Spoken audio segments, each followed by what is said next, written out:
Hello, and welcome to the video. Today, I wanted to share with you all how I paint flames. I don't know, you better. A lot of my miniatures have some kind of flame effect on them, whether they're holding a torch, or shooting a gun, or shooting a flamethrower. I use this on all my Warhammer figures, my 40K guys. I'm trying to think, there's just a lot of different times where I've had to paint flames on miniatures. Now, I am certainly not an expert on painting flames, and after watching this, if you know a better, easier way of doing this, please let me know down in the comments. But I actually happen to have the perfect miniature for trying out flames. It's this Ghost Rider from Marvel Crisis Protocol. I mean, this guy's got flames all over him. So, what I want to share with you is how I do this, and hopefully, if I can do it, I can inspire anybody else to try it and actually come out with decent looking results. So, in this video, I'm going to go ahead and I'm going to paint the entire miniature. But if you want, I'm going to put a timestamp so that you can just jump to the part where I start painting the flames. If that's all you're interested in is seeing the flame part, you're more than welcome to just go ahead and jump to that section and watch that. But if you want to stick around and see how it turns out, I would enjoy that very much.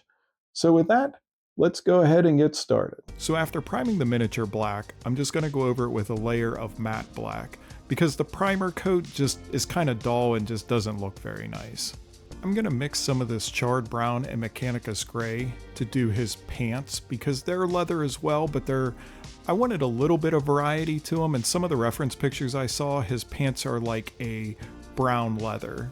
You can see that I'm using this larger brush, but it's very soft and it covers larger areas really well. It just puts down a nice smooth layer of paint. It's good for doing a really fast cover. I'm going back to the Mechanicus gray here to do a quick dry brush on the leather coat and the boots here just to pick out some of the details on it. Again, since it's this black leather, you don't really need to go crazy with details and different colors on it to get a good effect. I think the dry brush will be enough to bring out the highlights on it. For the metallic parts, I'm using this plate mail metal, and this is going to go on most of the bike and also the chain that he's holding, of course. And again, I continue on with the large brush here, and this just goes to show you, just kind of do whatever feels right when you're painting. I watch a ton of videos, and a lot of other painters always use these really tiny brushes for all of their painting, where this brush was just doing a nice job. I liked how it was laying down the paint. And yeah, you got to be a little careful with it because it's way too big for this, but at the same time, it just kind of felt right. And that's just kind of something to keep in mind, is to do your own style.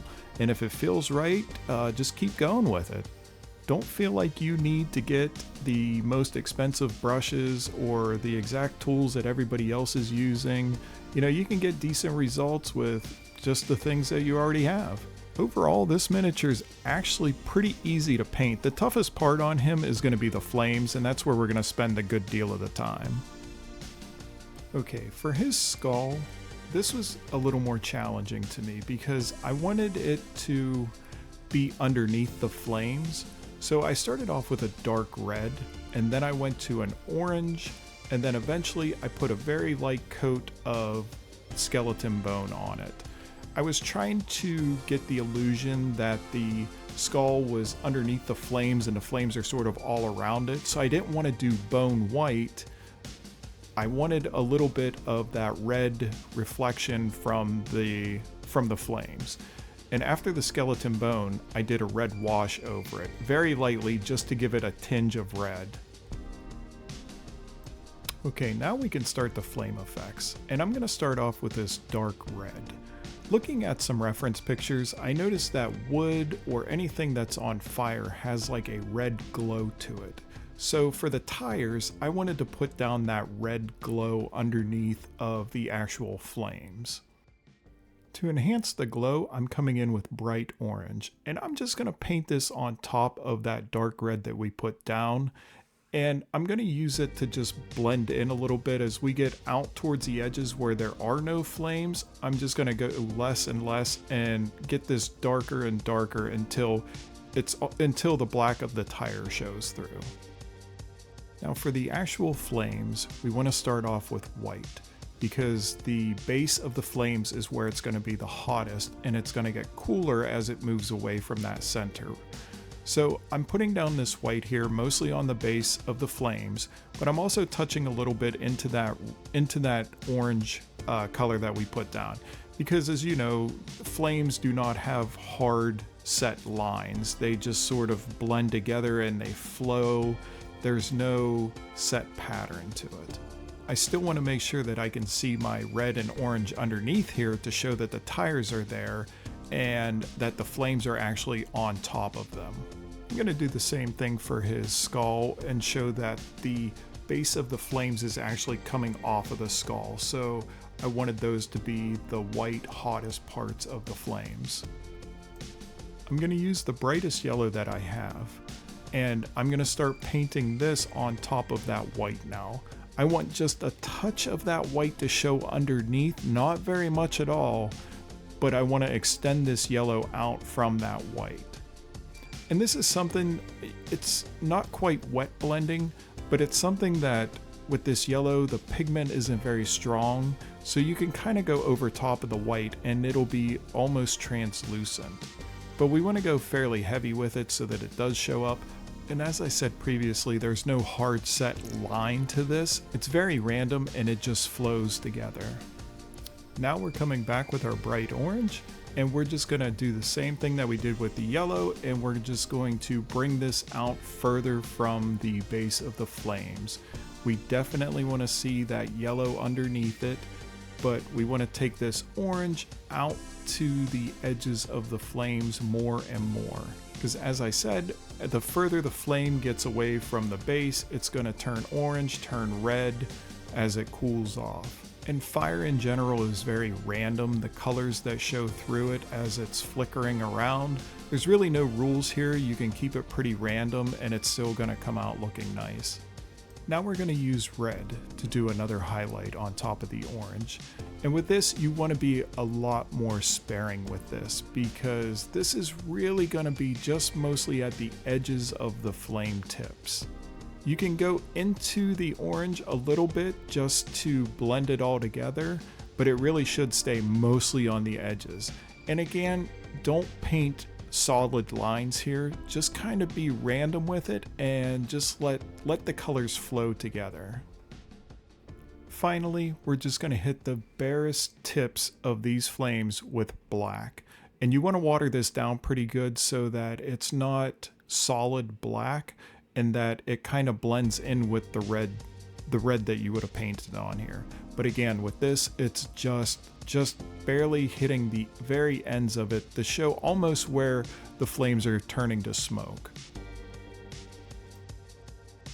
So I wanted to try a little bit of source lighting on him, since I figured the flames, I kind of like him like this without the source lighting on him, but I wanted to give it a shot. Since he has a lot of flames on him, I thought that there would be a lot of reflections on the bike, especially the bike with the chrome parts on it, but also his boots, as you can see here, and under his arm on where the exhaust flames are coming out. This is more of an experiment on my part, and I want to see how this comes out in the end, because it's a little scary to do source lighting on a miniature that's already finished painting, because if you mess up, you have to go back and repaint it basically. So I'm just going to start off with a very light watered down coat of this dark red. And you want to put this on any area that you think there's going to be any reflections of the light source.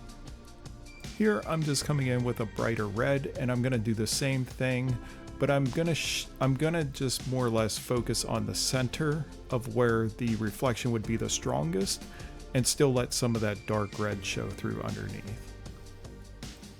Finally, I'm coming in with the bright orange, and I'm just kind of highlighting the areas where I think that the reflection is going to be the strongest.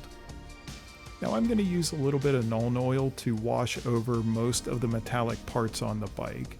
And this is just to add a little bit of shading and to tone down some of the extreme shininess of the metal parts. I like doing washes on most of my miniatures just because I feel like it ties some of the colors together.